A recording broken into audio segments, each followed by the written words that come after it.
ಮೂರು ಸರಿ M L A ಅಂತ ಅದೇ ನೀನು 3 ಸರಿ ಎಮ್ ಎಲ್ ಎ ಆಗಿದ್ದ ಎಲ್ಲರಿಗೂ ಗೊತ್ತಪ್ಪ. ನಡವಳಿಕೆ ಮಗು ಥರ ಆಡೋದು ಬೇಡ ಅಂತ ನನ್ನ ಅಭಿಪ್ರಾಯ. ಪರಮೇಶ್ವರ್ ವಿರುದ್ಧ ಮಾತ್ರ ನೀವು ಜಾಸ್ತಿ ಸವಾರಿ ಮಾಡ್ತಿದ್ದೀರಾ ಅಂತ ಒಂದು ಮಾತನ್ನು ಹೇಳ್ತಿರ್ತಾರೆ. ಫಸ್ಟು ನಿಮ್ಮ ತಟ್ಟೆಯಲ್ಲಿ ಬಿದ್ದಿರೋವಂಥ ಹೆಗಣವನ್ನು ದಯವಿಟ್ಟು ಕ್ಲೀನ್ ಮಾಡಿಕೊಳ್ಳಿ, ಆಮೇಲೆ ನಮ್ಮ ಪಕ್ಷದ ಬಗ್ಗೆ ಮಾತಾಡಿರೋಂತೆ. ನಿಮಗೆ ವೈಮನಸ್ಸಿದೆ ಅನ್ನೋಂಥದ್ದು ಏನೂ ಇಲ್ಲ. ಇದೇ ರಾಜಣ್ಣವ್ರ ಮನೆಗೆ ಹೋಗಿ ಇದೇ ಸುರೇಶ್ ಗೌಡರು ಅವ್ರು ಕಾಲು ನಮಸ್ಕಾರ ಮಾಡ್ಕೊತಾರೆ, ಕಾಯಿ ಹಿಡ್ಕೊತಾರೆ. ಪರಮೇಶ್ವರ್ ಅವರು ಗೌರಿಶಂಕರ್ ಅವರು ಮ್ಯಾಚ್ ಫಿಕ್ಸಿಂಗ್ ಎಕ್ಸ್ಪರ್ಟ್ಗಳು ಅನ್ನೋಂಥ ಮಾತುಕೊಂಡಿದ್ದಾರೆ. ಈ ಸ್ಕೂಲ್ ಮಕ್ಕಳು ಹೇಳೋ ಅನ್ನಂಗೆ ಆಯ್ತು. ಸರ್, ಈಗ ಇನ್ನೊಂದು ವಿಚಾರ ಅವರು ಪ್ರಸ್ತಾಪ ಮಾಡ್ತಾರೆ. ನಿನ್ನೆ ಅಷ್ಟೇ ಸುದ್ದಿಗೋಷ್ಠಿಯನ್ನು ನಡೆಸಿ ಗೌರಿಶಂಕರ್ ಅವರು, ಚಂದ್ರಶೇಖರ್ ಗೌಡರು ಮತ್ತು ಮುರಳೀಧರ ಹಾಲಪ್ಪ ಅವರು ಸೇರಿಕೊಂಡು ಪ್ರೆಸ್ ಮೀಟ್ ಮಾಡ್ತಾರೆ. ಈ ಪ್ರೆಸ್ ಮೀಟ್ನ ಯಾರು ಮಾಡಿಸಿದ್ರು ಅನ್ನೋದು ಕೂಡ ಗೊತ್ತಿದೆ ಅನ್ನುವಂಥ ಮಾತನ್ನು ಹೇಳ್ತಾರೆ.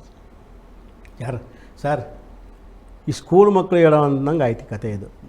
7ನೇ ಕ್ಲಾಸ್ 8ನೇ ಕ್ಲಾಸ್ ಸ್ಕೂಲ್ ಮಕ್ಕಳು ಹೇಳ್ತಾರಲ್ಲ ಸರ್, ಅದೇನೋ ಚಂದ್ರ ಸೂರ್ಯ ಅದೇನೋ ಹೇಳ್ತಾರಲ್ಲ ಕತೆಗಳು, ಆ ಥರ ಅನ್ನಂಗಾಗತ್ತೆ. ಅಲ್ಲ ಸರ್, ನಾನು ಆಗಲೇ 5 ಎಲೆಕ್ಷನ್ ಫೇಸ್ ಮಾಡಿದ್ದೀನಿ ಸರ್. 5 ಎಲೆಕ್ಷನ್ಗಳಲ್ಲಿ 3 ಗೆದ್ದಿದ್ದೀನಿ, 2 ಸೋತಿದ್ದೀನಿ. ಮತ್ತು ಜೊತೆ ಇದ್ದವರು ಒಬ್ಬ ಜಿಲ್ಲಾ ಅಧ್ಯಕ್ಷರು ಮತ್ತು ಜಿಲ್ಲಾ ಗ್ಯಾರಂಟಿ ಕಮಿಟಿ ಅಧ್ಯಕ್ಷರು ಚಂದ್ರಶೇಖರ್ ಗೌಡರು, ಮತ್ತು ಹಾಲಪ್ಪನವರು ಬಂದು ರಾಜ್ಯ ಉಪಾಧ್ಯಕ್ಷರು, KPCC ಉಪಾಧ್ಯಕ್ಷರು. ಅವರೆಲ್ಲ ಅನುಭವಿಸ್ತಾರಲ್ವ, ಅವರಿಗೆ ನಮಗೆ ಹೇಳ್ಕೊಡ್ಬೇಕಾ? ಪರಮೇಶ್ವರ್ ಅವರು ನೀವು ಹೋಗಿ ಹೇಳ್ಕೊಡಿ ಅಂತ ಹೋಗಿ ಪತ್ರಿಕಾಗೋಷ್ಠಿ ಮಾಡಿ ಅಂತ ಹೇಳ್ಕೊಡ್ಬೇಕಾ? ಅದು ಅವಶ್ಯಕತೆ ಇದೆಯಾ ನಮಗೆ?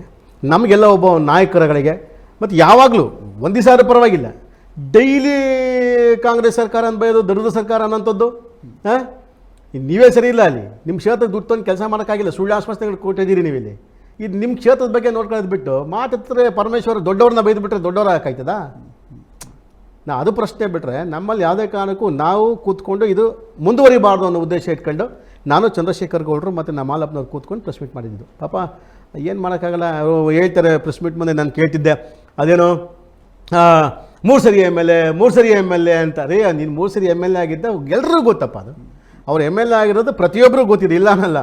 ಸಂವಿಧಾನದಲ್ಲಿ ಎಲ್ಲ ಒಂದು ಕಡೆ ಚುನಾವಣೆ ಆಗಿದವರು ಸರ್ಟಿಫಿಕೇಟ್ ಕೊಟ್ಮೇಲೆ ಈಸೆ ಎಮ್ ಎಲ್ ಎ ಅದನ್ನು ಹೇಳ್ಕೊಳ್ಳೋ ಅಂಥದ್ದೇನಿದೆ. ನಡವಳಿಕೆ ಮಗು ಥರ ಆಡೋದು ಬೇಡ ಅಂತ ನನ್ನ ಅಭಿಪ್ರಾಯ ಅಷ್ಟೇ. ಇನ್ನೊಂದು ವಿಚಾರ ಪ್ರಸ್ತಾಪ ಮಾಡ್ತಾರೆ.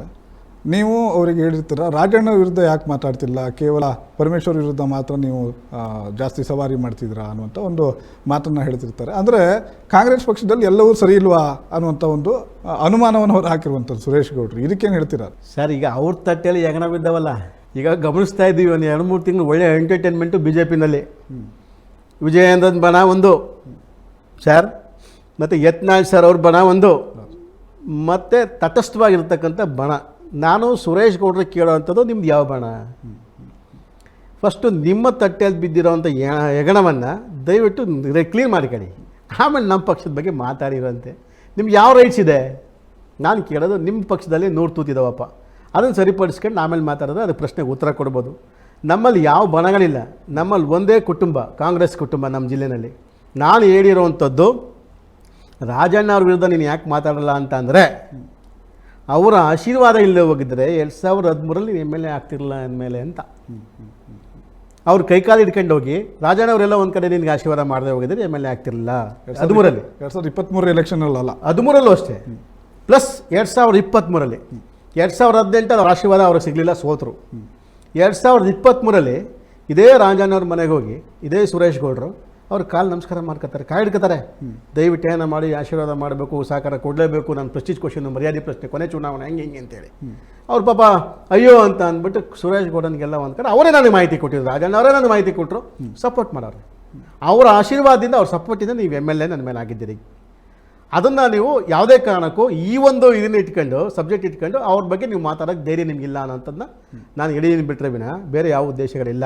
ಕಾಂಗ್ರೆಸ್ ಪಾರ್ಟಿಗೆಲ್ಲ ಸರಿ ಇಲ್ಲ ಅನ್ನೋಂಥದ್ದು ಎತ್ತು ಕಟ್ಟೋದು ನಮಗೇನು ಆಗಬೇಕಾಗಿಲ್ಲ. ರಾಜಣ್ಣ ಅವರಿಗೆ ಅಥವಾ ನಿಮಗೆ ವೈಮನಸ್ಸಿದೆ ಅನ್ನೋಂಥದ್ದು ಏನೂ ಇಲ್ಲ, ಏನಿಲ್ಲ ಸರ್. ಅದು ನಾನು ಕಾಂಗ್ರೆಸ್ಗೆ ಬರೋದಕ್ಕಿಂತ ಮುಂಚಿತವಾಗಿ ಅವೆಲ್ಲ ಒಂದಿಷ್ಟು ಘಟನೆಗಳಾಗಿತ್ತು ಬಿಟ್ಟರೆ ವಿನ ಕಾಂಗ್ರೆಸ್ ಬಂದಮೇಲೆ ನನ್ನ ರಾಜಣ್ಣ ಅವರ ವಿಶ್ವಾಸ ಸಂಬಂಧಗಳು ಅವ್ರ ತಂದೆ ಮಗನ ರೀತಿಲಿದ್ದಾವೆ.